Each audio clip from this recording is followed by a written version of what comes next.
Senhor, amados irmãos, cá estamos mais um dia para uma meditação da palavra para este primeiro domingo.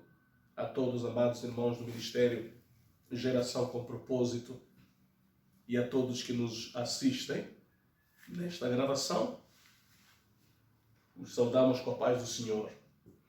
Saudamos assim a todos os líderes desta igreja, as suas esposas, saúde tem também minha esposa, meus filhos, os obreiros, aos irmãos em Cristo. Vamos todos então neste momento ouvir a palavra de Deus. Do capítulo de número 2 de Salmo, diz assim: por que se amotinam as gentes e os povos imaginam coisas vãs? Os reis da terra se levantam e os príncipes juntos se mancomunam contra o Senhor e contra o seu ungido, dizendo: rompamos as suas ataduras e sacudamos de nós as suas cordas.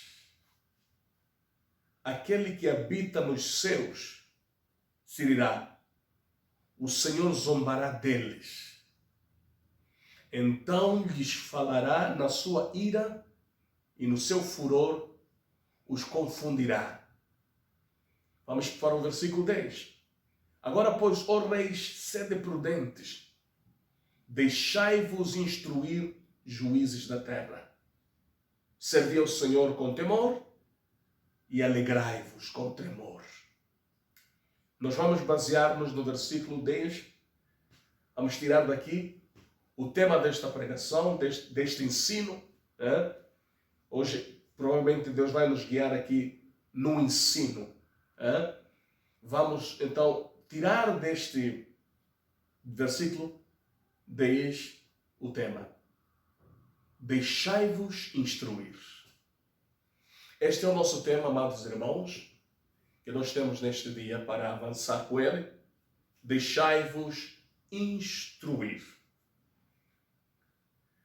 Nós queremos, amados irmãos, poder trazer da parte de Deus, do coração de Deus, o que Deus está neste momento querendo que os irmãos possam, querendo que todos amados que nos veem possam compreender o que está no coração de Deus. O versículo 2 diz, o versículo 1 neste caso diz: porque se amotinam as gentes e os povos imaginam coisas vãs. Os reis da terra levantam-se e os príncipes juntos se mancomunam contra o Senhor e contra o seu ungido. Está claro o versículo, mostrando aqui que há uma revolta, há uma rebeldia, há uma desobediência determinada contra Deus, contra Jesus. E a palavra do Senhor transporta-nos aqui neste momento, este versículo transporta-nos para alguém muito bem conhecido por todos nós. Estamos a falar de Saulo de Tarso. Lá no livro de Atos dos Apóstolos, capítulo de número 9, nós encontramos esta posição de Saulo, esta atitude de Saulo, igualzinha a esta revolta que aqui no Salmos 2 é revelada. Em Atos capítulo 2, capítulo 9 neste caso, do versículo 1 a 6, Saulo, respirando ameaças e mortes, este julga-se, considera-se Senhor, manda, desmanda, persegue, prende, decide quem deve morrer e quem deve ficar preso. Isto tudo está acontecendo porque a sua arrogância, a sua soberba está sendo tolerada pelo Eterno e Todo-Poderoso. Agora, quando de repente os seus decidem parar, travar a velocidade da sua maldade, Saulo descobre quem verdadeiramente é Senhor e quem verdadeiramente pode mandar. Nós vemos isto no versículo 1. E Saulo, respirando ainda ameaças de morte contra os discípulos do Senhor, dirigiu-se ao sumo sacerdote e pediu-lhe cartas para Damasco, para as sinagogas, a fim de que, se encontrasse alguns daquela seita, quer homens, quer mulheres, os conduzisse presos a Jerusalém. Nós percebemos aqui neste nosso estudo, vamos juntos estudar aqui a palavra do Senhor, percebemos que Saulo está numa situação de arrogância, de soberba, de revolta, de rebeldia, não quer nada saber de Deus, de Jesus, nem dos seus discípulos. Pela primeira vez, no entanto, Saulo aqui chama Jesus de Senhor. Provavelmente este já havia jurado nunca rebaixar-se ao ponto de reconhecer a Jesus, ao ponto de reconhecer os ensinos de Jesus, ao ponto de reconhecer os seguidores de Jesus, pois Paulo chamava o movimento de Jesus os daquela seita. Não era algo que tinha valor para ele, é os daquela seita. Porque ele era doutor da lei, o fariseu irrepreensível. Consegue imaginar, você que ouve esta palavra, quando alguém sabe mais do que Deus e quando alguém sabe mais do que a própria sabedoria? Esta era a situação de Saulo. E esta é a situação de muitos reis da terra, de muitos homens da terra, de muitas mulheres da terra. Saulo antes sabia o que fazer, como todo homem sem o verdadeiro Deus sabe o que fazer. Mas agora, diante de Jesus, como nós vemos aqui no decurso deste capítulo, o versículo 4 diz: e caído em terra, ouviu uma voz que lhe dizia: Saulo, Saulo, por que me persegues? E ele disse: quem és, Senhor? E disse o Senhor: eu sou Jesus a quem tu persegues. 6. E ele, tremendo e atônito, disse: Senhor, que queres que eu faça? Vamos parar um pouquinho aqui. Neste momento, de fato, Saulo está caído diante dos pés de Jesus, caído em terra. Está tremendo, atônito. Como nós lemos aqui, conclui que não sabe o que fazer e de seguida pergunta: Senhor, que queres que faça? Desta forma, Saulo dá razão ao Senhor, que disse lá no livro de João 15, versículo 5, sem mim nada podeis fazer. Saulo antes sabia o que fazer, mas agora está a entender que ele não sabe nada, não sabe o que fazer, e está a perguntar. Agora Saulo está ouvindo e falando com Jesus pessoalmente, como nós vemos aqui, ele está ouvindo Jesus a falar com ele pessoalmente, e antes disto, o Saulo viu um resplendor de luz do céu, mas está completamente cego, precisa de ser guiado e conduzido, precisa do pastor Ananias para libertá-lo da cegueira, remover-lhe as escamas, pela oração que o encheu do Espírito Santo. Como nós notamos isto aqui no versículo de número 17. E Ananias foi e entrou na casa, impondo-lhe as mãos, disse: irmão Saulo, o Senhor Jesus que te apareceu no caminho por onde vinhas, me enviou para que tornes a ver e sejas cheio do Espírito Santo. e logo lhe caíram dos olhos como que umas escamas e recuperou a vista. Amados irmãos, seguindo nós por esta compreensão da palavra, e se olharmos atentamente para a pergunta que Saulo faz ao Senhor, neste momento, já humilde, já não arrogante, já não soberbo, já não orgulhoso, já não aquele que sabe tudo, mas aquele agora que pergunta a Deus: que queres que faça? O Senhor dá a Saulo uma resposta clara. Uma resposta claríssima. Diz: olha, entra na cidade e lá te será dito o que te convém fazer. Ou seja, deixei a tua vida na responsabilidade de Ananias e ele te dirá o que deves fazer. Aqui nós notamos o teste da humildade e o teste da submissão. Saulo está tendo uma experiência com Deus, mas por que Jesus não trata tudo comigo? Agora está a encaminhar para alguém. Eu tenho que ir ter com alguém na cidade. Não, é assim mesmo. Por que isso aconteceu? Vamos entender então pela palavra. Perdão, se Jesus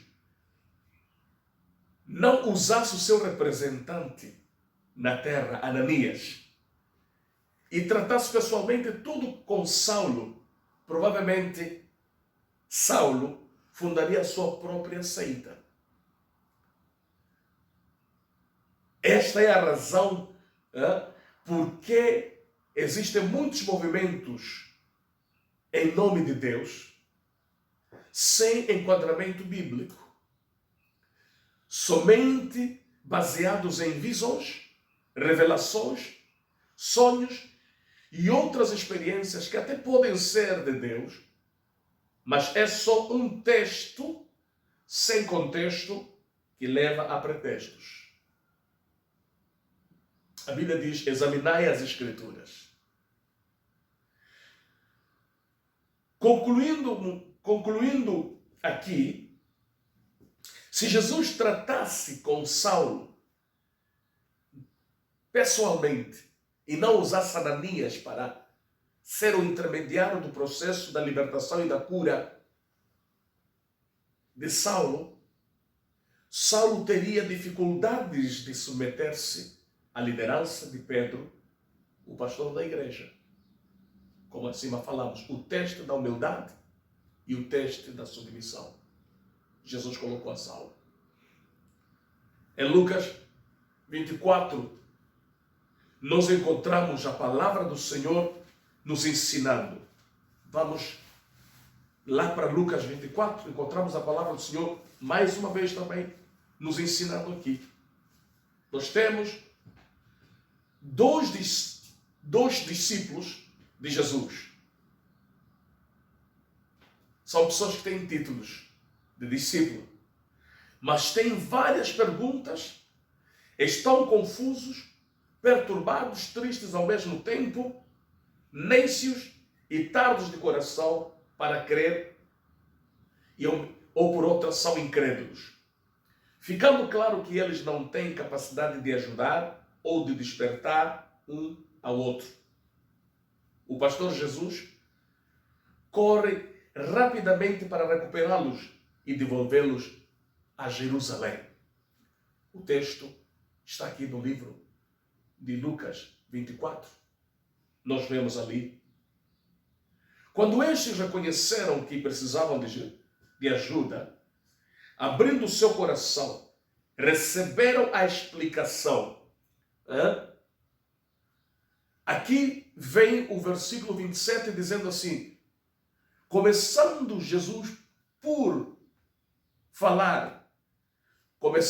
a falar por Moisés e por todos os profetas, explicava-lhes o que dele se achava em todas as Escrituras. Está a mostrar claramente que eles tinham o título de Jesus, mas ainda precisavam de certas explicações.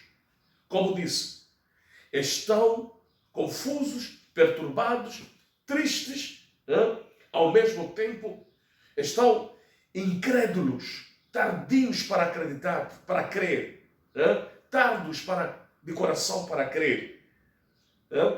Estão confusos, estão com perguntas e questões.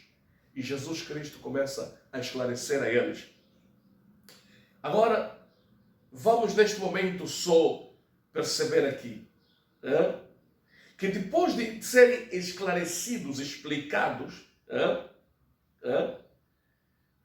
quando pediram ajuda a Jesus, quando pediram, depois desse esclarecimento, eles conseguiram falar aqui uma palavra muito maravilhosa, que disseram assim: fica conosco,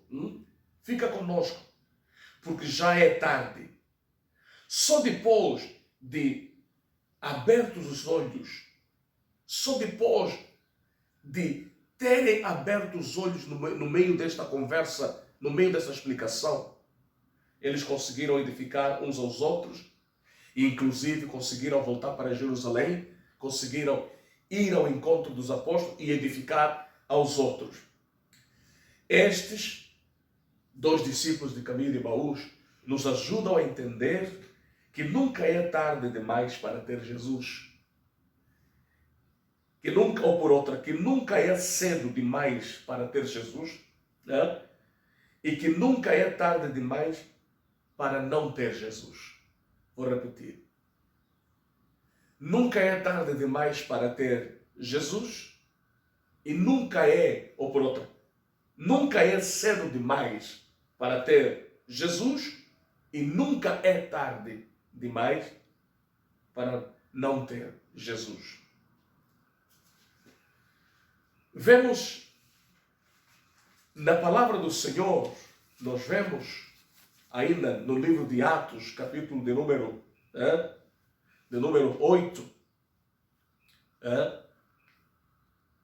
Mas voltando antes do livro de Atos, mesmo neste capítulo aqui, nós notamos que estes apóstolos, depois de receberem a explicação, diz o 31, abriram-se-lhes então os olhos e conheceram, e ele desapareceu-lhes.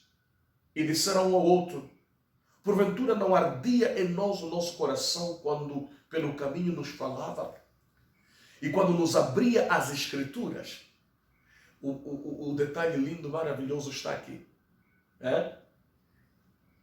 Deixar-se instruir. Não esqueça o nosso tema. Deixai-vos instruir. Eles abriram o coração. Jesus explicava-lhes as Escrituras. Eles precisavam de ouvir as Escrituras. Tinham um título de discípulo, mas ainda assim precisavam de ser ensinados, instruídos. Diz que quando abriram o coração, quando aceitaram essa ajuda, esta explicação, já começou a arder o seu coração ouvindo a palavra. Este é o sinal quando Deus começa a falar com alguém, quando alguém recebe a palavra de todo o coração, quando alguém reconhece a autoridade da palavra, a autoridade de Deus, esta pessoa começa a ter este sentimento que eles tiveram, esta reação que eles tiveram, arder o coração. A palavra tem que trazer um ardor dentro de nós. A palavra tem que trazer um compungimento. A palavra tem que trazer um sentimento de tristeza, um sentimento de reverência, um sentimento de reconhecimento a Deus. É o que aconteceu com estes nossos amados e queridos irmãos, de tal maneira que eles saíram naquela mesma noite, madrugada, de volta a Jerusalém, para ir anunciar aos apóstolos que Jesus ressuscitou. Agora, neste ainda processo de analisarmos a palavra, nós vemos aqui no capítulo 8 de Atos, versículo 26 a 35, diz: o eunuco, zeloso, adorador, de regresso, como está escrito aqui no versículo 26, diz que, E o anjo do Senhor falou a Filipe dizendo: levanta-te e vai para a banda do sul, ao caminho, e desça a Jerusalém para Gaza, que está deserta. E levantou-se e foi, e eis que um homem, eunuco, mordomo de Candace, rainha dos etíopes, o qual era superintendente de todos os seus tesouros, e tinha ido a Jerusalém para adoração. E presta atenção aqui. Diz, tinha ido a Jerusalém para adoração. Muito bem. Este é um zeloso adorador. Este regressa do centro mundial da adoração e das maiores revelações, mas ele lia neste momento o livro do profeta Isaías, no versículo 28, diz: regressava assentado no seu carro e lia o profeta Isaías, mas não compreende, não entende se o profeta fala de si ou de algum outro homem. A dúvida o acompanha de volta para a sua casa. A dúvida o acompanha de volta para a sua terra, mesmo após de ter estado numa grande peregrinação, num momento grande de adoração. Este eunuco precisava do pastor Filipe para o ensinar e esclarecer-lhe as dúvidas que ele tinha. Versículo 31, nós entendemos aqui, e disse, perguntando o Filipe, o 30 neste caso, e correndo o Filipe, ouviu que lia o profeta Isaías e disse: entendes tu o que lês? Não esqueça que o nosso tema continua sendo o quê? Deixai-vos instruir. Entendes tu o que lês? E ele disse: como poderei eu entender se alguém me não ensinar? Como poderei eu entender se alguém me não instruir? Como poderei eu entender se alguém me não instruir? Esta, amados irmãos, é a reação sábia deste homem. Ele mostra que de fato não. Apesar de eu ser alguém muito importante, ter o meu carro, ter a minha posição alta e elevada, eu preciso que alguém me ensine. Eu preciso que alguém me instrua. Então, nós notamos aqui que este rogou a Filipe que subisse com ele e se assentasse no seu carro, até poder dizer: ensina-me.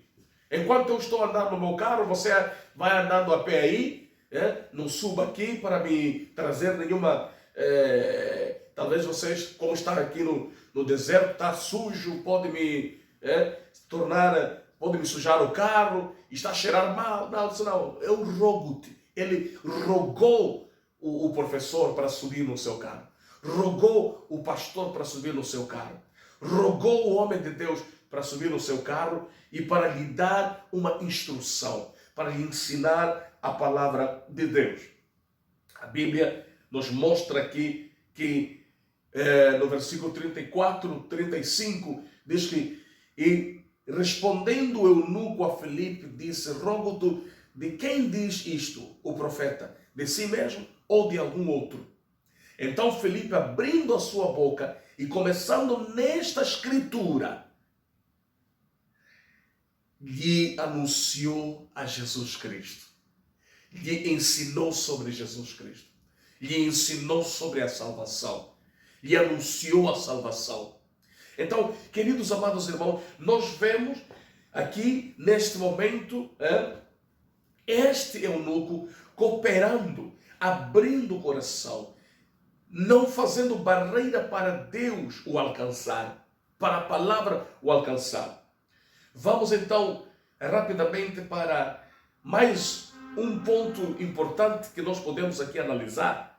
Voltando agora para o Antigo Testamento, nós encontramos Moisés, que não era homem eloquente, porque era pesado tanto de boca como de língua. Vamos juntos para Êxodo, nesse caso, capítulo de número número 4 de Êxodo, versículo do número 10, ele diz assim, então disse, quando Deus chama Moisés e envia Moisés para libertar o seu povo, nós notamos aqui que Moisés responde ao Senhor e diz, Senhor, eu não sou homem eloquente, nem de ontem, nem de anteontem, nem ainda desde que tens falado ao teu servo, porque sou pesado de boca e pesado de língua. É o que nós dizíamos aqui. Moisés é pesado de boca e pesado de língua. Moisés não é um homem eloquente. E se lembrarmos, como nós somos leitores da palavra de Deus, haviam-lhe dito antes, quem te pôs a ti por maioral e juiz sobre nós? Ele foi desprezado pelo seu povo. Ele foi desrespeitado. Ele foi desonrado. Sofreu oposição de Arão e de Miriam. Viveu a revolta e a rebelião de Coré, Datã, Abirã. Mas foi este mesmo Moisés que Deus escolhera para libertá-los e conduzi-los à terra da promessa. O povo, como nós conhecemos a história, murmurou contra Moisés. O povo quis apedrejá-lo, mas Deus mostrou para Moisés que tal murmuração e revolta, rebeldia era contra o próprio Deus que Moisés representava. O povo, querendo ou não, precisava do pastor Moisés. Senão teria a sua vida reduzida à escravidão para sempre. Quantas vezes Moisés travou a ira de Deus, como nós nos lembramos? Aqui está o privilégio de termos o pastor como nosso intercessor e aquele que vela pelas nossas almas, segundo Hebreus 13, versículo 17. É importante também lembrarmos que, mesmo no decorrer de Moisés levar o povo em direção à terra da promessa, houveram alguns momentos que a intercessão de Moisés já também não funcionou. Quando o nível da rebeldia é irritante, ou tornou-se irritante aos olhos do Senhor, a sua intercessão não funcionou. E Deus eliminou, Deus abriu a terra e Deus consumiu tantos naquele dia por causa do seu terrível e grande pecado. Amados irmãos, muitos conhecem, muito se sabe, muitos conhecem o Deus do amor e poucos conhecem o Deus da justiça. Ou por outra, muito se conhece sobre o Deus de amor, porém pouco se conhece sobre o Deus da justiça. Se lermos o versículo de número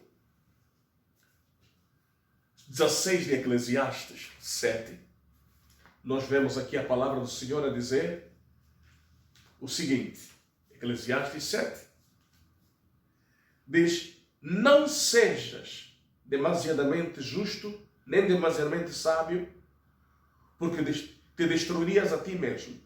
Não sejas demasiadamente ímpio, nem sejas louco, porque morrerias fora do teu tempo.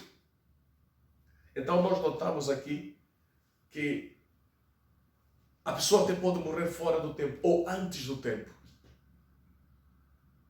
A pessoa pode correr o perigo de viver a ira de Deus na sua vida.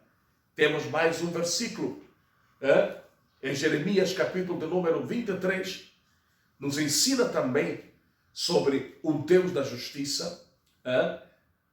É importante nós também conhecermos o Deus da justiça. Versículo de número 19 e 20 diz, eis que saiu com indignação a tempestade do Senhor, e uma tempestade penosa cairá cruelmente sobre a cabeça dos ímpios.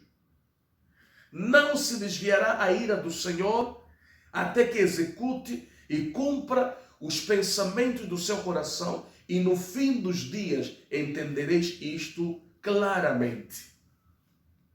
Notamos que o mundo hoje está cheio de catástrofes, problemas, cheias, queimadas, e o homem está a colocar sempre algum tipo de justificação, calamidades naturais, é o clima que está a mudar, e ninguém consegue ver, é Deus a chamar a atenção, é Deus a dizer, homens, voltem para mim, respeitem-me, eu sou o dono do mundo. As doenças, as pestes que estão a acontecer, é um chamado de Deus para o arrependimento, para a volta, para adorarmos a Ele só, e não adorarmos o dinheiro, e não adorarmos os bens materiais, e não adorarmos a nós próprios, e não adorarmos a qualquer outra coisa, e adorarmos o Deus que criou os céus e a terra. Por isso que, segundo a Bíblia Sagrada, a palavra de Deus, a autoridade máxima, segundo a palavra de Deus, não existe reencarnação. Deixa-me aqui ajudar muitos que acreditam, olha, se morrer um desses dias, eu vou me reencarnar, vou ter uma segunda oportunidade de vida. Não existe reencarnação. Não existe segunda oportunidade de mudar depois da morte. Não existe purgatório, lugar para purificação dos pecados a pedido dos vivos. Segundo a palavra de Deus, não existe.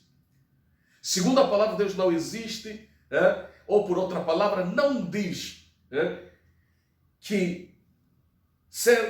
suicidar-se neste caso e matar pessoas, decapitar pessoas, dá direito ao paraíso e a casamento com 7 virgens. No céu não há casamento, diz a palavra do Senhor.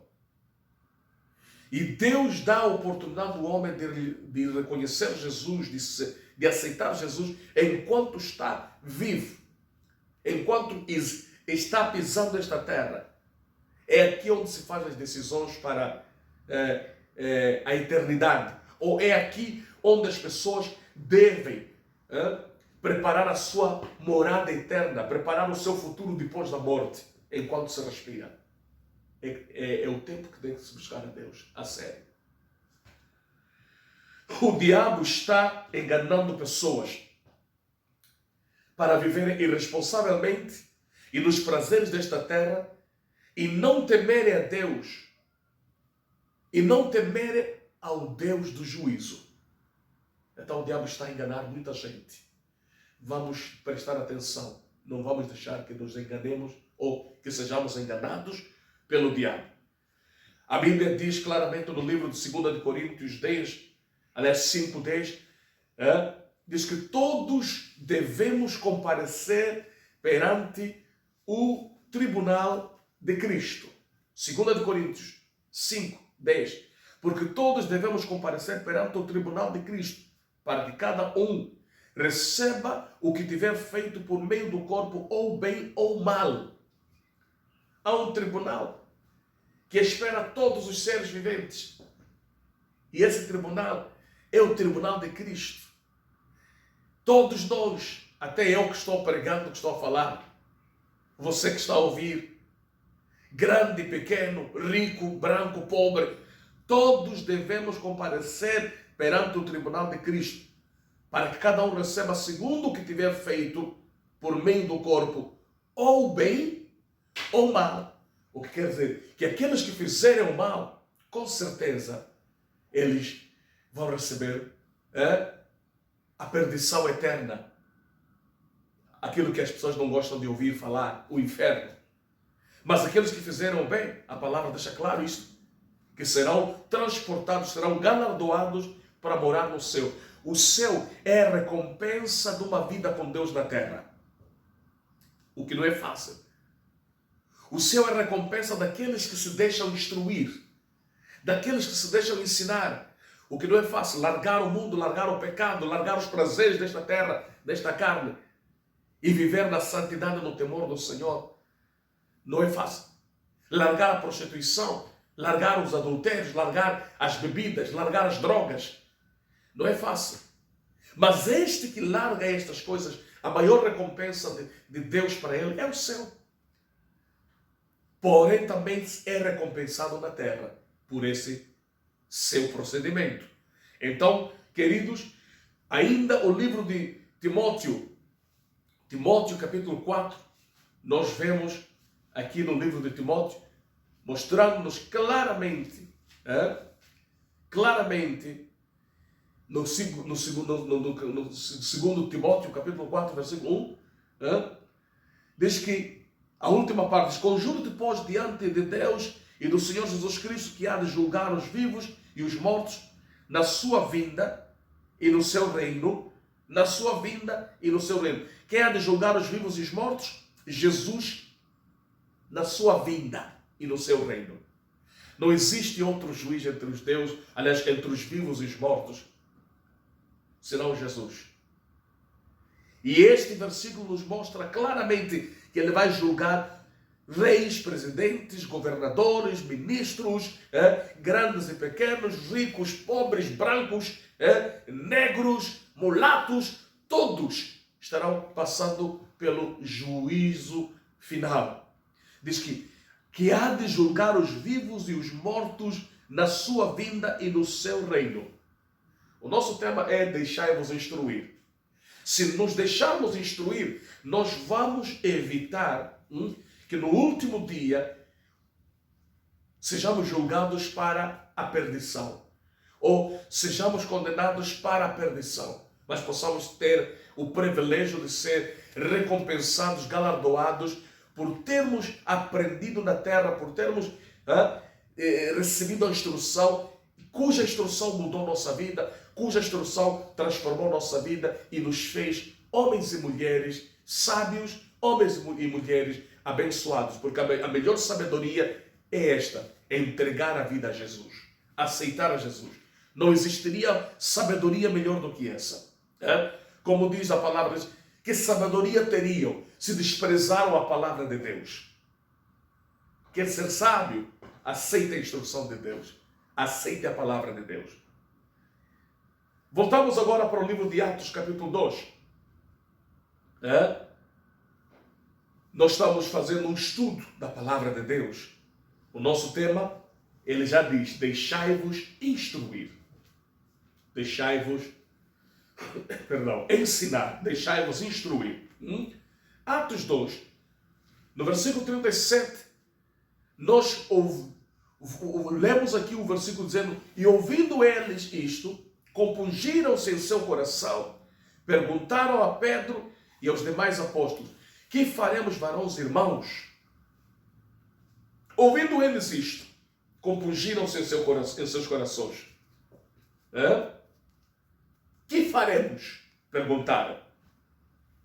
Esta é uma multidão de quase 3.000 almas, querendo saber o que fazer para serem salvos, para serem libertos, contrariando algumas pessoas que sabem o que fazer e que têm respostas para todas as coisas e que têm solução para todas as coisas. Vemos uma multidão de quase 3.000 almas. Está a perguntar: o que podemos fazer para ser salvos? Instrua-nos, ensina-nos. Hoje é o tempo, estamos na era da ciência, do conhecimento, da sabedoria. Perdão. Estamos numa situação de tanta gente que sabe o que fazer, tanta gente que tem solução e resposta para tudo, até que estas pessoas um dia descubram que não sabem nada e não possuem nada, sendo soberbos e arrogantes, vivem na sua vida. Apocalipse 3, versículo 17. O que é que diz Apocalipse 3, 17? Nós vamos para lá mais uma vez. Estamos a estudar a palavra. O nosso tema é deixai-vos instruir. Diz o versículo 17: Como dizes, rico sou, estou enriquecido e de nada tenho falta, e não sabes que és um desgraçado, miserável, pobre, cego e nu. O irmão está a perceber isso? Muita gente diz, eu tenho tudo, eu sou tudo, eu possuo tudo. Mas Deus está a dizer, ei, você é um pobre, você é um cego, você é um miserável, você é um desgraçado, você é nu. Eu te aconselho que de mim compres ouro provado no fogo, para que te enriqueças, e vestidos brancos, para que te vistas e não apareça a vergonha da tua nudez, e que unjas os teus olhos com colírio, para que vejas. É o Senhor aqui, o pastor supremo, o pastor das ovelhas, Jesus, a dar esse conselho aqui àquelas pessoas que se acham. Se olharmos para Provérbios, capítulo de número 14, versículo 12, diz, há caminhos que para o homem parecem caminhos de vida, mas o seu fim são caminhos de morte. Estes, aqui no livro de Atos dos Apóstolos, precisavam de conselhos do pastor Jesus, da sua palavra, a fim de evitarem a desgraça, a miséria, a pobreza, a cegueira, a nudez e a morte, antes do tempo, como nós já falamos lá à frente, e a morte eterna que representa o inferno. A palavra diz ainda no livro de Jeremias, capítulo número 15. Vamos lá, para lá, de novo. Estamos aqui a dizer que o tema da nossa mensagem é deixai-vos instruir. Jeremias, capítulo número 3, versículo 15, diz-nos o seguinte: e vos darei pastores segundo o meu coração, que vos apacentarão, que vos apacentem com ciência e com inteligência. Pastores segundo o meu coração. Vos darei pastores segundo o meu coração. Ou seja, aquilo que o povo precisa, Deus depositou nos seus verdadeiros pastores. Deus colocou neles ciência, inteligência e até prosperidade. Lembramos-nos que a palavra do Senhor diz que crede no Senhor, vosso Deus, estareis seguro. Crede nos seus profetas e prosperareis. Nós notamos aqui, amados e queridos irmãos, que a palavra de Deus, ela realmente nos ajuda aqui a entender que precisamos de dar ouvidos aos representantes de Deus, aqueles que representam a Deus, aqueles que estão a ensinar a palavra da verdade, ou os verdadeiros pastores, os verdadeiros profetas, os verdadeiros homens de Deus. Quem são esses verdadeiros pastores? Segundo o coração de Deus. Vamos lá para Jeremias mais uma vez, 23. Porque lá nós notamos também que há falsos profetas. Versículo número 14, 16 a 32. Vamos ler 14 e 16 por enquanto. Diz assim: mas nos profetas de Jerusalém vejo uma coisa horrenda. Cometem adultério e andam com falsidade, e esforçam as mãos dos malfeitores para que se não convertam da sua maldade. Eles têm se tornado para mim como Sodoma e os moradores dela como Gomorra. Portanto, assim diz, vamos ler o versículo 15. Assim diz o Senhor dos Exércitos acerca dos profetas: eis que lhes darei a comer a losna, e lhes farei beber água de fel, porque dos profetas de Jerusalém saiu a contaminação sobre toda a terra. Assim diz o Senhor dos Exércitos: não dei ouvidos às palavras dos profetas, que entre vós profetizam, ensinando-vos vaidades, falam da visão do seu coração e não da boca do Senhor. 17. Dizem continuamente aos que me desprezam, o Senhor disse, paz tereis. E a qualquer que anda segundo o propósito do seu coração, dizem, não virá mal sobre vós. Os falsos profetas profetizam bonito, profetizam brilhante, trazem promessas, trazem ofertas, mesmo sabendo que o povo está precisando de uma palavra de libertação, de uma palavra de transformação, de uma palavra de cura. Estes falsos profetas profetizam o que Deus não os mandou fazer. É o que nós encontramos aqui. Então, os verdadeiros pastores e homens de Deus segundo o coração de Deus são os que têm compromisso com Deus e não com os homens. São os que agradam a Deus e não agradam aos homens. São os que não se venderam porque já foram comprados pelo sangue de Jesus. Não se vendem por dinheiro, não se vendem ou por qualquer outro bem, porque esses já foram comprados pelo sangue de Jesus. São os que falam a palavra de Deus com verdade e levam o povo ao arrependimento e ao temor do Senhor. Vamos prestar atenção, mais o versículo aqui de número 21. Diz, não mandei os profetas e todavia eles foram correndo. Não lhes falei a eles e todavia eles profetizaram.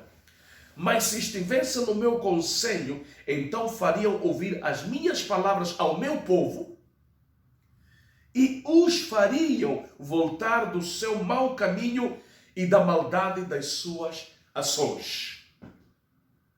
A missão de um verdadeiro homem de Deus é devolver o povo, o mundo, do seu mau caminho para um caminho certo, para um caminho de temor do Senhor, para um caminho de obediência a Deus. Esta é a responsabilidade do verdadeiro homem de Deus.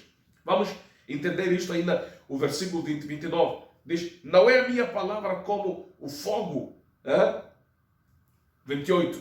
O profeta que tem um sonho, conte o sonho. E aquele em quem está a minha palavra, fale a minha palavra com verdade. Fale a minha palavra com verdade. Não é a minha palavra, 29, não é a minha palavra como o fogo, diz o Senhor, e como o martelo que esmiuça a penha.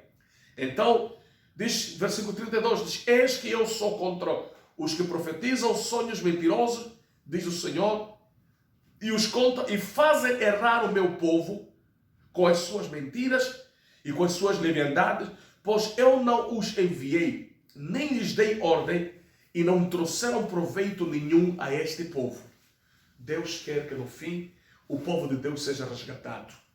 Então, amados irmãos, vamos deixar-nos instruir, porque essa instrução vai levar-nos à salvação. Perdão, glória a Deus. Então, queridos amados irmãos, a palavra de Deus diz, sede prudentes, como nós lemos lá atrás, deixai-vos instruir. Desta forma, quem quiser pasto verdejante, quem quiser alimento, quem quiser inteligência, quem quiser ciência, quer sair da escravidão, da opressão, da miséria, da maldição, precisa do pastor segundo o coração de Deus, como diz Jeremias. Precisa deixar-se instruir. Precisa abrir o coração e deixar que a palavra de Deus fale com ele. No nosso estudo aqui, nós vemos muitos deixando-se instruir, muitos cooperando com a palavra, muitos cooperando com o esclarecimento, muitos cooperando aqui neste estudo, nós conseguimos notar isso, muitos cooperando com o ensino. Todos então, neste momento, somos também aconselhados a ter a mesma postura e a ter a mesma atitude. Isto trará para nós uma bênção, trará vida para sempre. Que nenhum de nós crie barreiras para que a palavra de Deus possa nos alcançar.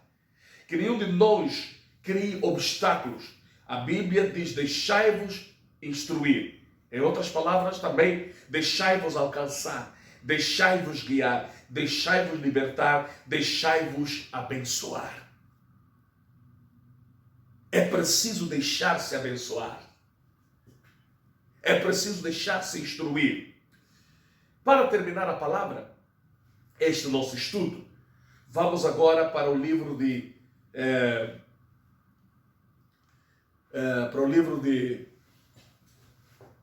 Jó, capítulo número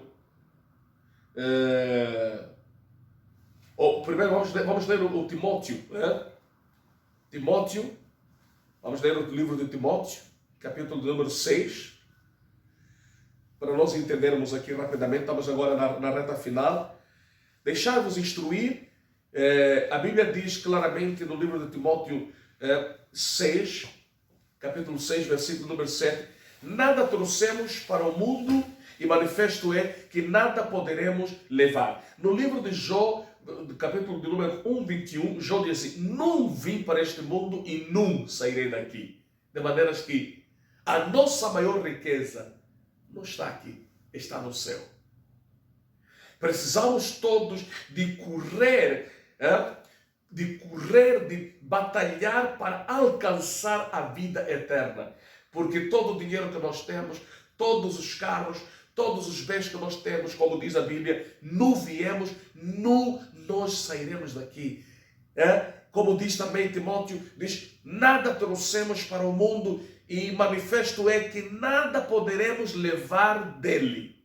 Então, não vamos nos apegar aos bens desta terra, não vamos nos apegar a nada desta terra, vamos nos deixar instruir, vamos nos apegar a Deus e a salvação. Diz ainda a palavra do Senhor que é preciso buscar a Deus em primeiro lugar. Buscai o reino de Deus em primeiro lugar e todas as coisas vos serão acrescentadas. E todas as coisas vos serão acrescentadas. Diz a palavra do Senhor. Aleluia. Louvado seja o nome do Senhor. Louvado seja o nome do Senhor. Estamos mesmo então aqui a terminar. Queridos, vamos ler 1 de Coríntios rapidamente para mostrar aos nossos amados irmãos que de fato o fim da nossa fé em Cristo, o fim da nossa caminhada com Cristo é o céu e não a terra. O fim de todo aquele que de fato ama a si próprio deve ser o céu. Deve ser o céu. Mas eu estou precisando que os amados irmãos segurem este versículo. Vamos para o livro de Pedro. Precisamos aqui de ler o primeiro livro de Pedro, primeira epístola de Pedro, capítulo 1, versículo de número 9. Diz: alcançando o fim da vossa fé, a salvação das almas. Diz: alcançando o fim da vossa fé, a salvação das almas. O céu é o destino final dos que creem e obedecem a Jesus, os quais escaparam da corrupção do mundo e do inferno. Vamos então para o versículo de número 19 de 1 de Coríntios. Se esperarmos em Cristo só nesta vida, somos os mais miseráveis de todos os homens. Isto significa o quê? Um cristianismo materialista.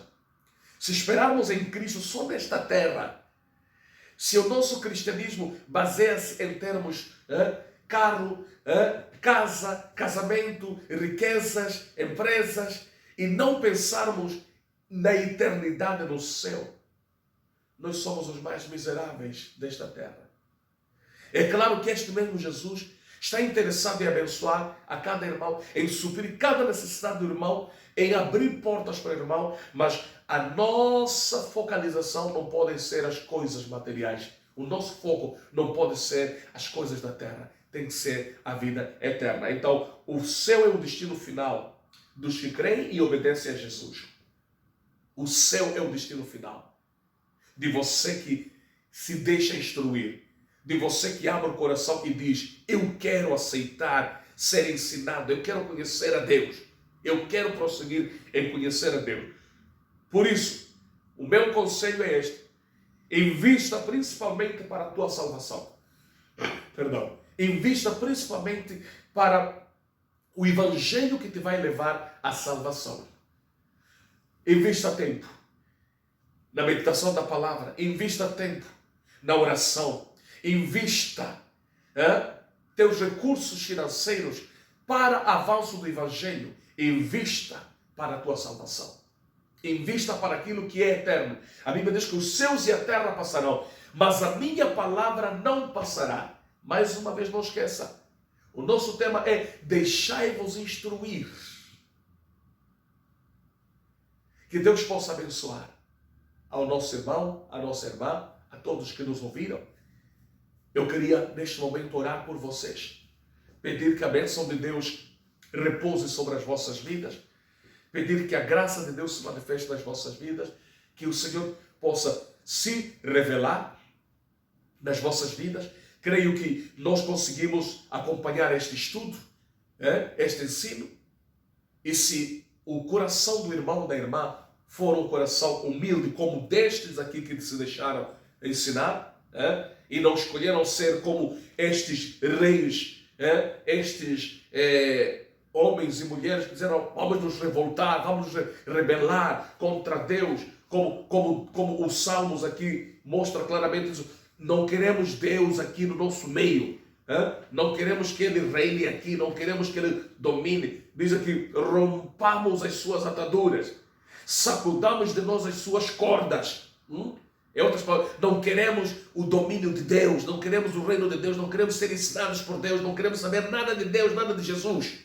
Nós queremos saber da nossa própria vida. Nós queremos fazer aquilo que nos agrada, que nos apraz. Agora, versículo de número 10 diz: agora, pois, ó reis, sede prudentes, deixai-vos instruir juízes da terra. Servi ao Senhor com temor e alegrai-vos com tremor. É incrível que o versículo 12 até diz: beijai o filho para que se não ire e pereçais no caminho, quando em breve se inflamar a sua ira. Bem-aventurados todos aqueles que nele confiam. Então, amados irmãos, a palavra é simples: deixai-vos instruir. Que Deus possa abençoar. Vamos neste momento fechar os olhos e vamos receber a bênção de Deus, a bênção do Senhor para a vida de cada irmão, para a vida de cada irmã.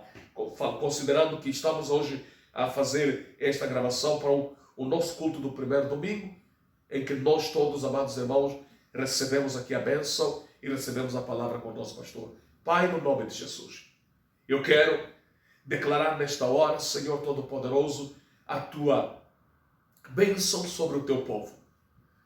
A bênção do conhecimento, a bênção da sabedoria, a bênção, ó Deus bendito, Senhor Todo-Poderoso, da ciência, da palavra de Deus. A este povo que abre o coração para se deixar instruir, para deixar-se ser ensinado.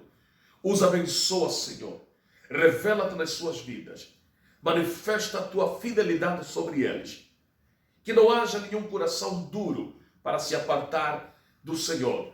Que não haja nenhum coração incrédulo, mas todos os corações sejam corações prontos para obedecer, prontos para ser instruídos, prontos para crescer, e que a tua vitória, a tua bênção se revele sobre a vida de cada um dos teus filhos.